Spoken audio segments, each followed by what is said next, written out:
19 tahun ke atas. Kalau bisa sudah 20 tahun ke atas. Kuliah, cari pekerjaan dulu, cari pengalaman sebanyak mungkin. Ya, keliling Indonesia, keluar Pontenun, cari pengalaman. Ya.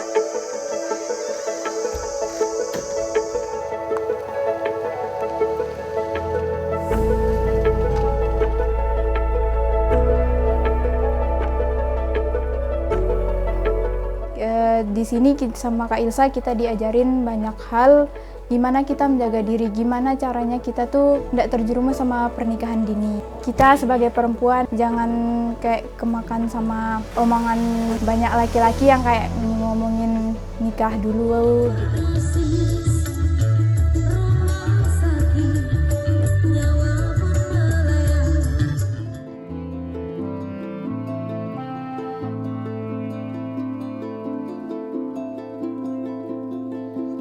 Sebelum pandemi dan angkanya itu benar-benar naik secara signifikan, mereka merasa ini sebuah budaya ya yang udah nggak bisa diapa-apain gitu.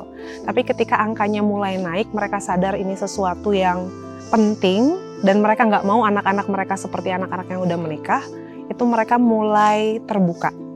Tapi itu pun baru sedikit-sedikit. Pernikahan anak ini akibatnya itu bisa berujung pada kemiskinan, dan kemiskinan itu biasanya berputar terus pada stunting, kerdil, masalah kekerdilan, gizi buruk, masalah anak terlantar. Jadi ini salah satu faktor yang saya rasa semua orang perlu sadari, bahwa faktor pernikahan anak berkontribusi pada kesejahteraan banyak orang, kesejahteraan negara gitu. Jadi saya berharap semakin banyak yang sadar pentingnya isu ini, semakin banyak orang tua yang juga mau lebih terlibat dalam mendidik anaknya mengenai supaya nggak menikah muda, supaya nggak menikah cepat sebelum mereka siap secara fisik, mental, emosional, finansial. Karena mereka di tempat yang cukup terpencil, dari tempat kesehatan aja, pelayanan kesehatan itu sekitar 17 kilo. Sekolah SMA juga sekitar 15 sampai 17 km jauhnya.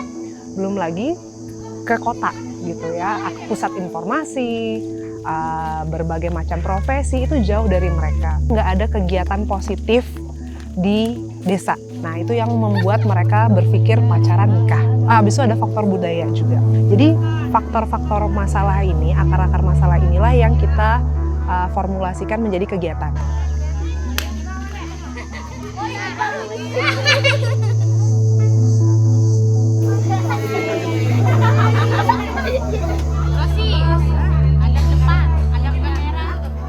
Perbedaan suku, agama, dan ras itu keragaman yang diberikan oleh Tuhan, oleh Allah, yang harusnya justru kita rayakan.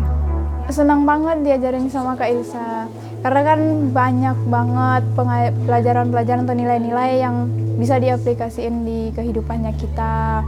Kayak kita tidak boleh gitu membeda-bedakan agama, karena dalam orang beragama itu kan pasti mengajarkan semua kebaikan, tidak mungkin mengajarkan hal yang buruk. Kami belajar main ukulele. Awalnya saya nggak tahu apa itu ukulele, tapi diperkenalkan oleh Kak Ilsa.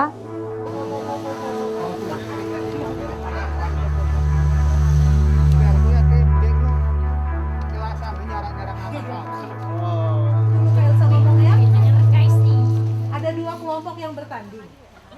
Jadi sedikit yang mau saya sampaikan di sini, harapan kami kepada Mbak Elsa supaya beliau tetap mau membimbing anak-anak kami yang ada di Dusun Pangtenun untuk memberikan mereka apa sih dampak negatif yang mereka akan temui kalau mereka nikah di bawah umur.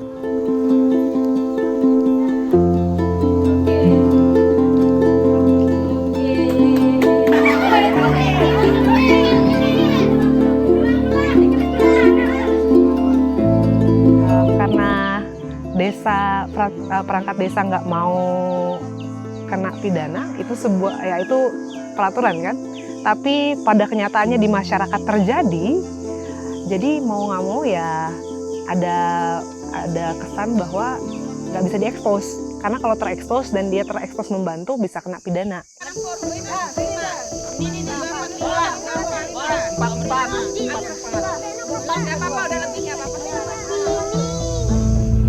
Next kalau mau apa-apa kan bisa bantu. Yes.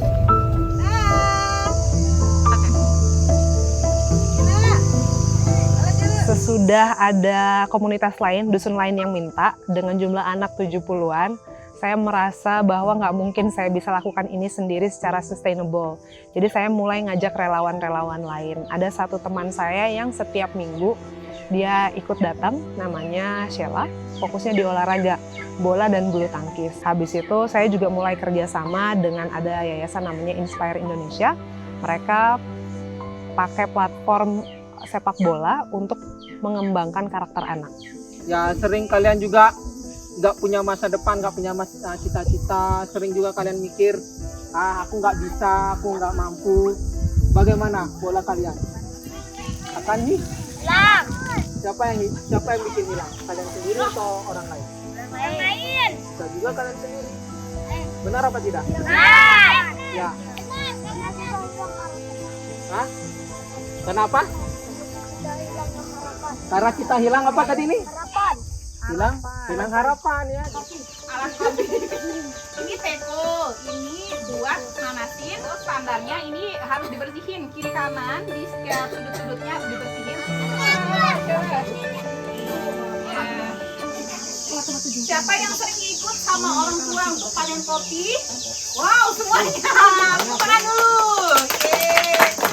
Di yang ini kutipan Al-Quran. Ya, saya pernah ngalamin pelecehan waktu kecil. Saya sempat yang merasa, kadang sampai sekarang juga mesti diingetin, orang lain melihat kemampuan saya, tapi saya merasa saya nggak bisa. Jadi saya nggak bisa ngejar potensi maksimal saya. Nah, saya nggak pengen anak-anak, karena mereka nggak punya akses informasi yang cukup luas, atau karena mereka menikah dini, cepat, atau melihat teman-teman di sekelilingnya seperti itu, sehingga mereka juga nggak bisa ngejar potensi mereka seluas mungkin, sebesar mungkin. Program ini akan sangat berhasil, bisa saya katakan berhasil kalau suatu hari nanti, meskipun saya nggak datang ke sini, mereka tetap menjalankan ini. Anak-anak maupun orang lokalnya tetap mengadakan kegiatan belajar non-formal, melanjutkan kegiatan olahraga, dan menyalurkan pesan-pesan yang tadi itu, nilai-nilai itu ke semua anak-anak, generasi anak-anak dan remaja, meskipun saya nggak datang. Saya bercita-cita ingin menjadi pengusaha. Bapak saya petani kopi, coklat, mente, dan pisang. Saya ingin mengolah hasil kebun itu supaya menjadi barang yang bernilai lebih. Kak Ilsa dan Kak Sela, terima kasih banyak udah hadir di tengah-tengahnya kita, ngasih pelajaran, ngasih kayak motivasi, jadi inspirasi buat kita jadi lebih maju, jadi tahu gitu dunia luar.